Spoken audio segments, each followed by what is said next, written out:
Welcome everybody to another Mountain Blade 2 Bannerlord video, the game we're all waiting for. This video is going to be on beta, early access, and in-game info based on the answers to questions released by the devs. We're going to start off with beta info.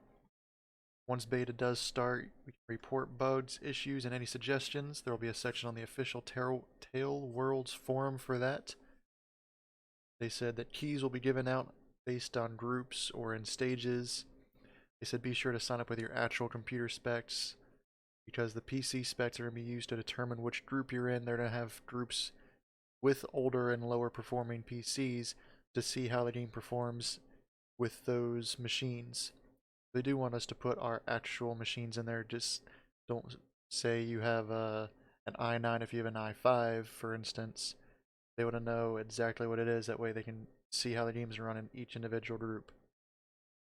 That basically keys are going to be given out in groups. Other groups might be primarily multiplayer players from the previous games or primarily single player players. They want to make sure they have a good variety and get input from lots of different categories of people. Your high-end machines, your mid-range, and your low-end as well. Beta will start off with just the skirmish mode, but then they're going to add other game modes, the captain's mode, team deathmatch, along with a selection of maps, and eventually the remaining 4 factions. Also, some features from the game modes may be disabled due to improvements or new content being added. Beta keys will likely be given out from now clear up to the point of early access launch in March. There may be some time between. They said that there are no keys given out or no servers up due to improvements before the early access launch. And now we're going to move into the early access stuff they talked about. So don't expect new content in every patch. Some patches may have new content in them, but some may just have bug fixes or improvements from improvements for performance and that sort of thing. They said the time in early access at this point is unknown. They plan to fix the game as much as they can and make it as complete as possible, and then they will announce a date of when it's going to be a full release. They said the price may or may not change at full release. They do not know at this point. That is to be determined at a later date. Early access will have basic features in it. Some features may be turned off and waiting for full release. They said, and quote, "We encourage players who want to play a complete and fully polished experience to hold off and buy in the game until full release." Basically, they don't know exactly what's going to be in it yet, or they're not letting us know exactly what's going to be in it yet.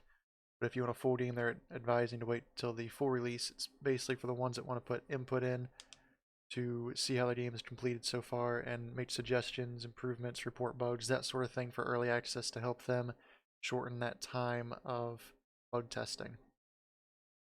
They said there will also likely not be custom servers or dedicated servers allowed at the early access launch. However, that may be introduced before the full release of the game, but it'll definitely be in full release.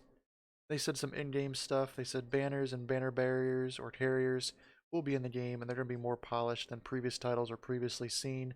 There will also be cloth physics, but there probably will not be air physics, at least not at the launch of the game. Early access launch, that is. Said there will be a certain degree of banner customization to a certain point. Said colors are going to be determined by the faction you're in. That way they look more uniform. Stuff like that. They do have a lot of banners that are already created that are unique and are not used by any other characters or clans in the game to make it more unique. It's not like stealing someone else's banner like it was in Warband. They said pommeling, sword bashing, that sort of thing is still going to be in the game. The animations will vary based on the weapons that you use. And that about wraps it up for the questions, answers that the devs released the other day. And I hope you guys enjoyed the video. If you liked the video, like it. If you didn't like it, dislike it. I'd like to hear your thoughts on any improvements I can do. And don't forget to subscribe. And y'all have a good one.